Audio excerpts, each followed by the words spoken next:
Hey, good morning class. This will be the continuation of your lesson for CSA 113 Computer Software Applications featuring storage devices. Okay, so let's start. The following contents are the outline of your presentation for today. So number 1, we will be defining the storage devices. Ano ba yung types niya? And number 2, yun nga, types of storage devices. Number 3, improving drive performance. So, meron pa tayo ditong tips and tricks the latter part of this presentation. So, storage devices, a piece of computer hardware used for saving, carrying, and pulling out data. Okay? It can retain information short-term or long-term. Excuse me. So, ano ba mga samples ng storage device? Those are the flash drive, hard drive, floppy disk, CD, memory stick, and the usage of those devices are just to store memory so that you'll be able to use them simultaneously. Also, you'll be able to use them in the future so that you have documents on your own, files on your own that you may use in the future. Okay? So, sila yung nagbigay ng possibility na yung mga files na ginagawa natin, it will be able to be stored. So gaya nga nung early presentation natin, nasabi ko sa inyo na nung wala pang mga memory card and others, ulit kami ng ulit when we start games kasi there are no memory cards to store what we started or what when we end the game, di ba? So types of storage, primary storage device, these are the samples of those are RAM, mga memory na nag-store lang ng uh, temporary, okay? Secondary storage device, larger, and nag-store siya ng permanent. So, ano nga ba pinagkaiba nila? So, uh, with this analysis, makikita natin, with size, smaller lang yung kayang i-store na data ni primary. Then, si secondary, it can be larger. Sa data retention, so, temporary lang yung files. Yung sa secondary, actually permanent siya until you delete it. Okay? So, sa location naman, na naarangan itong video natin, about location, internal or external, pwede si secondary storage device. But si primary storage device, it's only internal part of your computer. Okay, storage in computer systems. Nanagat tayo sa 2. Primary storage, okay? Random access memory or RAM yung tinatawag na natin. So, that's the first example. When you're working on a file computer, it will temporarily store data in your RAM. Allows you to perform everyday tasks like opening applications. Actually, yung mga Windows natin, si RAM yung nagbibigay ng power. Bakit tayo nakakapag-work simultaneously? Bakit tayo nakakapag-work multitasking on the Windows na pagka yung tab natin iniwan natin and we get to it again is naka-ready lang yung tab. Hindi tayo mag-new tab na parang blank ulit or start up. Right? So, with secondary storage data, sample naman is hard disk drive and solid state drive. So, any file you create or download is saved. Uh, there are two types of storage devices. Wait, i-off ko lang. Okay. Okay naman pala eh. So, any file you create, download, save to the computer secondary storage data. Okay. Lahat sila, actually, napaliwanag ko na rin to last na computer parts, but sige, thoroughly. Yung hard disk drive kasi, it's performed with a disk inside and optical lens so that the files would be read and syempre, once na bumitaw yung disk, yung files mo hindi mo na ma-read. That's why, nung naimbento to si solid state drive and nag-emerge yung technology, it's only run by a chip. Okay, parang SD card lang. Then, it doesn't rely on magnets and disk. Instead, they use a type of flash memory called NAND. Okay, so yun yung mga tinatawag natin na SSD, which is you can also store applications, softwares, like hard disk drive. Flash memory devices, ito yung mga devices interconnected na nag-store ng data, actually small amount of data since it's very portable. Okay? Uh, Nagra-write siya ng information, may possibility rin na mag-corrupt. Pero at least, you'll be able to have a copy of your file. Also, CD, DVD, Blu-ray. Dati, ito yung mga ginagamit na to store data. Even before na magkaroon pa tayo ng flash drive. Okay? It stores on disk and binabasa siya with optical lens. So, when we store data, yung lens yung nagbabasa. Kaya mapapansin mo dito, to, sa DVD, yung bilog na to, ito yung laman na memory or yung na-writean na. So, tignan nyo minsan, pagka nagpa-burn kayo ng CD pag konti lang, ito lang, yung may iba yung color. Pero pag marami kayo nilagay, up until here, iba yung kulay niya. Pero pag puno na, lahat yan single colored lang. Or kung wala siyang laman, single colored lang siya. Kung hindi pa siya na-writean. Kasi bawat isa dun sa na-write na yun is your file. Okay? Floppy disk. The storage capacity of floppy disk never exceeded 200 MB before CDRW. Okay? The iMac was the first personal computer released without a floppy disk drive, 1998. So, nag-refrain na sila from using the diskette kung tawagin noon. Diba? Kasi nung panahon, eto, inabutan pa namin, which is called diskette, which is a type of floppy disk. Lahat naman sila is floppy disk, but hindi lahat sila kakasya sa computer mo, lalo yung malalaki na to. Nung panahon na eto, nagagamit ko pa, yung slot niya for this size only lang. So, hindi mo to maipapasok doon sa computer na yun kasi nga, ito lang yung kakasya, right? So, cloud storage. This is an online storage which is gamit na gamit right now. Your Google Drive is a cloud storage. Your Mega Upload is a cloud storage, whereas you can upload files and download it later if you need it. Okay? So, the cloud is not one place or object, but rather huge collection of servers housed in data centers around the world.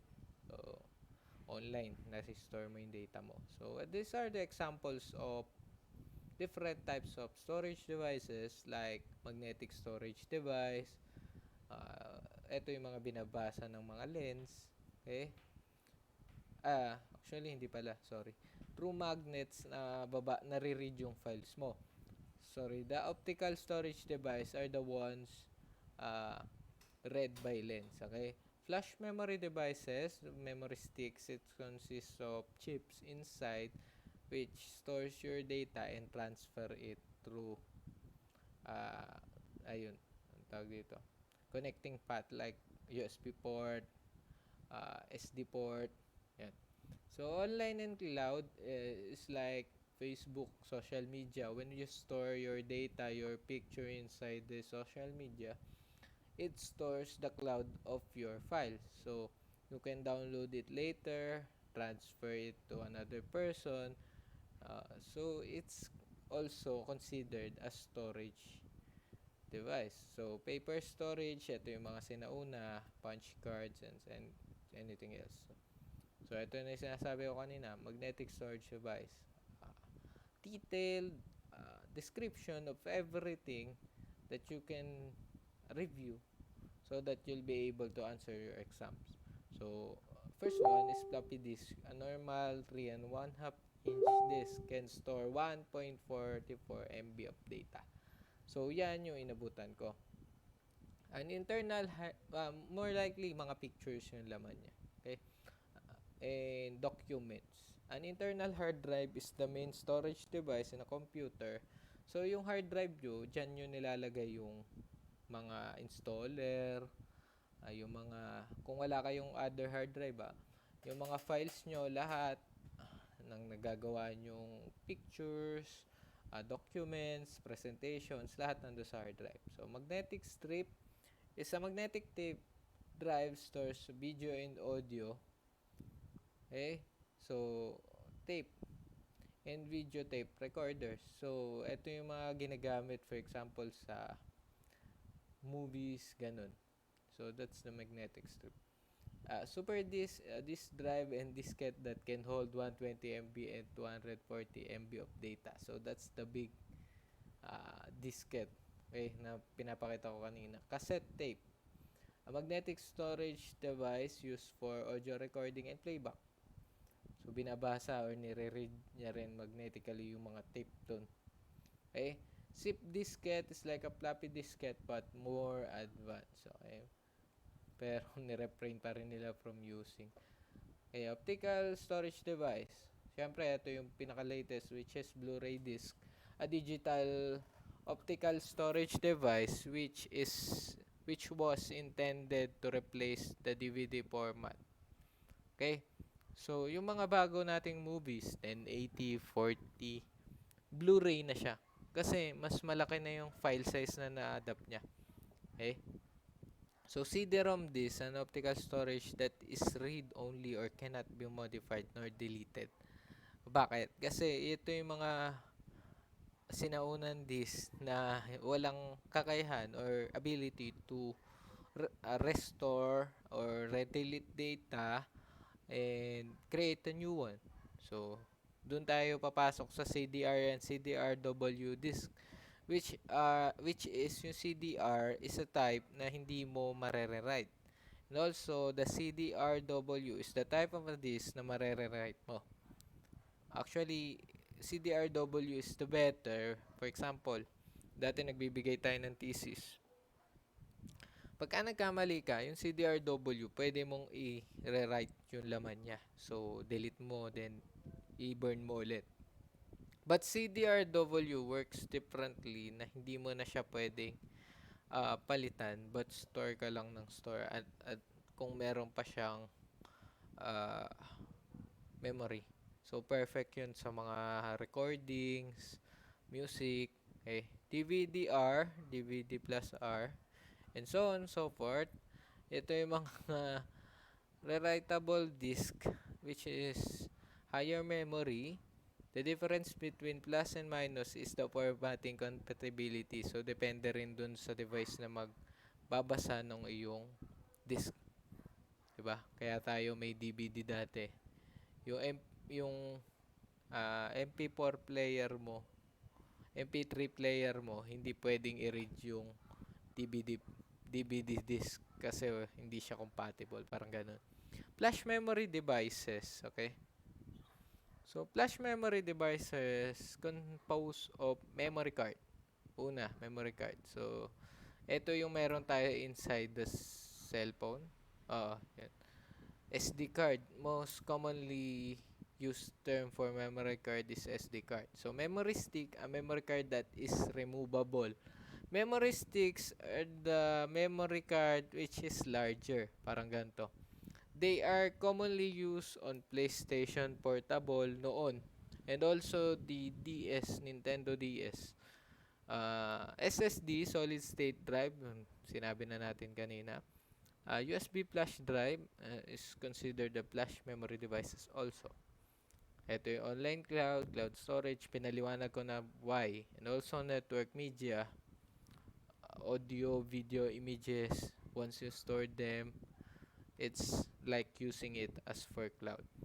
Paper storage, OMR, stands for optical mark recognition, which is just like a punch card technology.